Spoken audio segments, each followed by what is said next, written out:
não parar, não precipitar e não retroceder. Então dizer para esse cara, sabe quando nós vamos parar? Nunca. Nunca na sua porca vida. Né?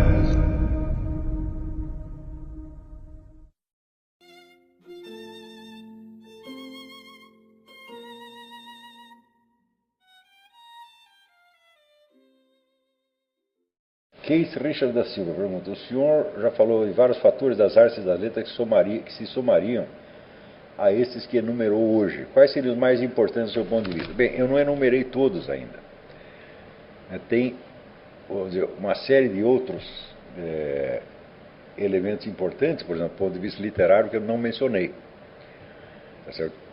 Um deles é o enorme desenvolvimento da arte narrativa a partir dessa época, e a criação de uma literatura psicológica, ou seja, uma literatura centrada nos problemas da alma individual. Essa também é uma novidade. Você não... quer dizer, que você pegar toda a literatura antiga e medieval, você tem mais tipos esquemáticos do que personagens no sentido moderno da coisa. Né? Mas, a partir do século XVI, começam a surgir personagens que são muito diferenciados. Como, por exemplo, na Espanha, com todo o que eles chamam de romance picaresco. Né? Então, é um tipo individual, geralmente meio marginal, que se mete numa série de aventuras que, em princípio, podem prosseguir indefinidamente. Então, são tipos muito singulares, aos quais você não vê a literatura medieval prestar atenção, e que vão se destacando cada vez mais, a ponto de que, quando você chega no século XIX, o gênero romance é inteirinho constituído de tipos individuais. Porém, isso quer dizer individualismo? Falo sim e não, porque o próprio gênero romance, ele sempre mostra um personagem que está, de certo modo, em oposição à sociedade. E esse personagem ele pode, evidentemente, se sobrepor à sociedade, por ser um gênio, por ser uma pessoa extraordinária, ou pode ser esmagado pela sociedade, ser vencido por ela. Tá certo? Então, aí, vamos dizer, a individualidade aparece como distinta de uma massa. Então, nunca o individualismo pode ser tomado como um princípio geral que vigorou para toda uma sociedade. Quer dizer, a emergência de um indivíduo quase sistematicamente é feita, né, à custa do descenso, da descida de todos os demais. Quer dizer, existe um individualismo na medida em que existe uma massificação, e não ao contrário. Não é isso? Então, não é que floresceram milhões de almas individuais diferenciadas, etc., cada uma seguindo sua própria cabeça. Isso de maneira alguma. Também você vai ver,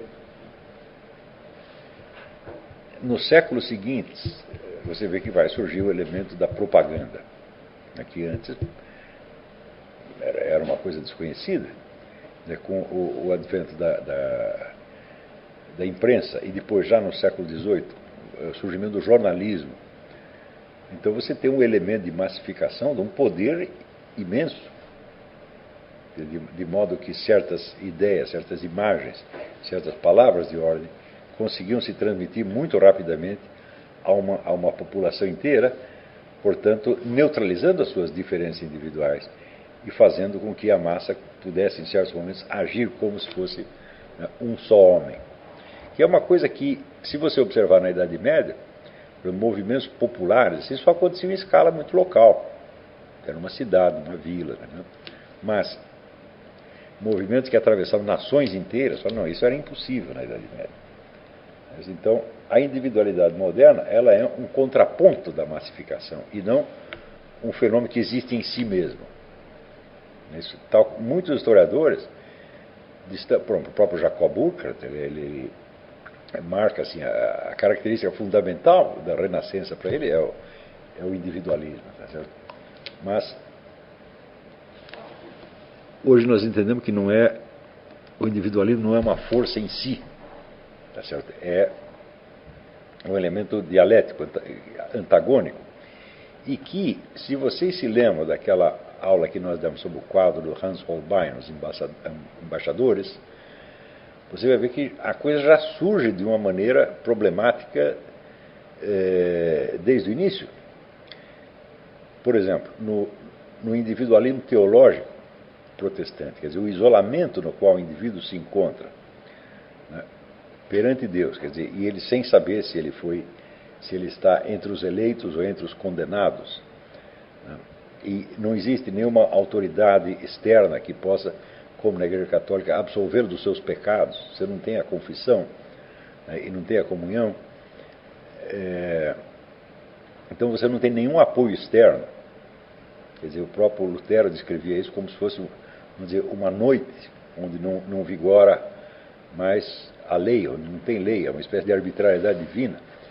Quer dizer, é uma angústia tremenda, e esta angústia é compensada imediatamente, vamos dizer, pelo apoio que o indivíduo busca na comunidade. Ou seja, todos nós começamos a agir como se fôssemos santos, para nós termos a impressão, né, de que nós fazemos parte dos eleitos e não dos danados. É uma espécie de conspiração que você vê muito, muito clara, né, no mundo protestante, donde o fenômeno moderno é o império da decência.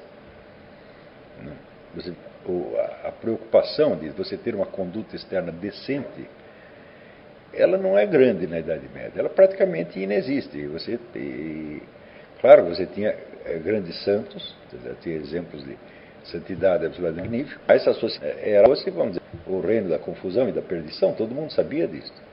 Ninguém ligava muito, ninguém esperava que a conduta pública de todos fosse uma maravilha, mas de repente no mundo moderno a exigência da decência chega, por exemplo, no movimento dos puritanos, chega ao máximo, quer dizer, todos têm que agir externamente como se fossem santos.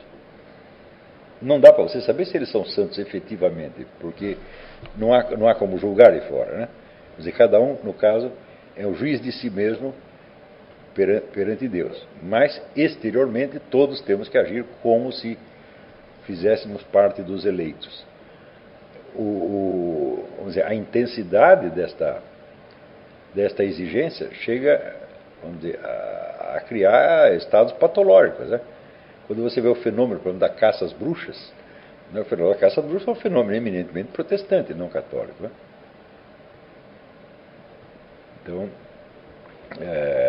Então logo se forma uma comunidade, eu digo, bom, como você não tem uma igreja central que possa decidir as coisas, né? Vamos dizer, a própria vontade popular passa a ser uma espécie de tribunal. Então você já não era perseguido por uma autoridade, mas por uma comunidade, o que é 1000 vezes pior. Quer dizer, você se torna um réprobo, não existe mais lugar para você no mundo, você não tem para onde fugir. Então, todo este drama da consciência moral americana, que tem que estar o tempo todo, né, fazendo sacrifícios em prol de uma aparência decente, né, é toda uma coisa que aparece mais ou menos nessa época.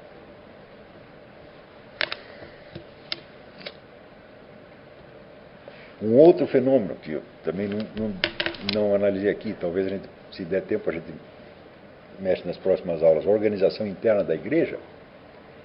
Quer dizer, um dos principais poderes centrais que aparece aí é a própria igreja. Vamos dizer, a igreja antes estava muito mais assim disseminada na sociedade, tá certo? E ela também tinha dentro dela o fenômeno da regionalização, da independência de poderes, né?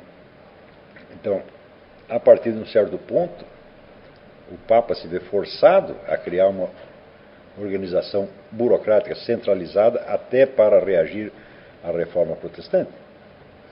Mas a reforma protestante surge como uma série de focos de dissolução em torno da igreja, né? E como que a igreja poderia oferecer, vamos dizer, uma resistência eficaz contra tantos inimigos ao mesmo tempo? Somente se organizando. Então você vê lá no Concílio de Trento, né, é no Concílio de Trento que surge mesmo a ideia moderna que nós temos, o dogma, é uma ideia do Concílio de Trento. Quer dizer, você fechar a doutrina num conjunto de afirmações e dizer, olha, se você não aceita isso, você está fora. Tá certo? Antes a coisa era muito mais fluida, mais nebulosa do que isso. Então a igreja se organiza, ela se centraliza e burocratiza ao mesmo tempo. Justamente no instante onde existe mais contestação contra ela. Quer dizer, quando a igreja tinha hegemonia, quer dizer, dominava a cultura, a mentalidade, etc., não houve necessidade de se organizar a esse ponto. Ela começa a se organizar justamente no instante em que se enfraquece.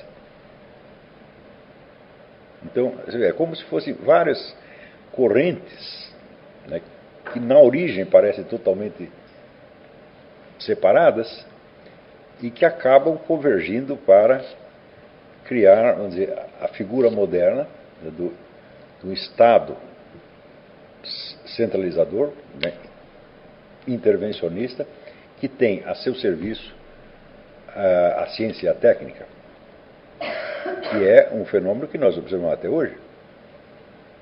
Se você vê, assim, qualquer progresso técnico que exista, o beneficiário último é sempre o Estado, porque é o que tem a condição, o único que tem a condição, vamos dizer, de financiar a brincadeira toda, tá certo? E utilizar organizadamente os resultados. Por exemplo, todos os progressos da ciência social a partir do século XIX. Deu muito bem. Pode dar a impressão de que se um conhecimento maior da sociedade se espalha, então os cidadãos entendem melhor a sociedade em que estão, tá certo? E, portanto, tem mais liberdade lá dentro. Mas, na verdade, não é isso. Porque a massa daquele conhecimento sociológico, econômico, etc., etc., não é abarcável por nenhum cidadão em particular. Isso acaba se condensando, vamos dizer, em instituições, né, isso que catalogam aquele conhecimento e separam ali o que pode se transformar imediatamente em técnicas administrativas, em técnicas de propaganda, etc., etc. Então, é sempre o Estado que acaba ganhando. Então, quer dizer, a ciência e a técnica são aliadas naturais do Estado, né? Então, é o curso quase que inevitável das coisas. Quanto mais progride a ciência técnica, mais centralizado estará o poder.